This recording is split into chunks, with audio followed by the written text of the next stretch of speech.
For Guam and a handful of non-contiguous jurisdictions, interstate ocean shipping is a vital economic link between the mainland states. Guam is completely dependent on ocean shipping, so how that shipping is regulated deeply impacts the stability of our economy as well as its future growth. And today, before officials from Hawaii, Alaska, and Puerto Rico, through a video conference at the Guam legislature, Guam senators led by Senator Rory Respicio shared their concerns over the Merchant Marine Act of 1920, better known as the Jones Act. We are impacted by laws created by Congress where we have no vote in, and by a president we cannot elect. Therefore, the mandates and laws emanating from Washington loom large in any discussion we have in charting the future course of our island community.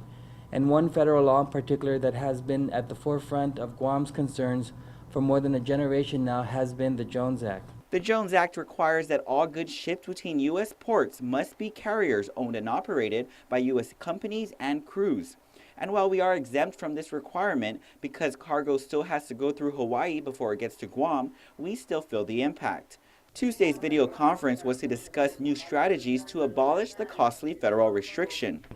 The reality, however, is that despite such strong sentiments expressed from many quarters of over time, there is no consensus and no action at the national level on this issue. As noted in a resolution passed by the Guam legislature last year, while the Jones Act does provide a significant degree of protection for U.S. shipyards, a U.S. International Trade Commission economic study found that repealing the Jones Act would have an annual positive effect on the overall U.S. economy of $656 million. The Guam Chamber of Commerce, meanwhile, has chimed in on the debate, with its board of directors even voting to support the total repeal of the Jones Act back in 1993.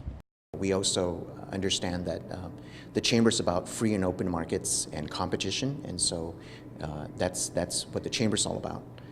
But we also have to understand that equally important to pricing and scheduling, we want to make sure our goods and services get here. So it's a very sensitive issue, and again, we have to make sure that we don't disrupt our economy. And so I think it's important for everybody to come together and discuss this again. Guam Chamber of Commerce President David Leddy ultimately says the issue is how do we lower transshipment costs to our consumers. Senator Respicio, meanwhile, says he will be working through the Guam First Commission to incorporate any findings or input shared between these other non-contiguous jurisdictions. Reporting for Guam's News Network, I'm Ken Quintaniza.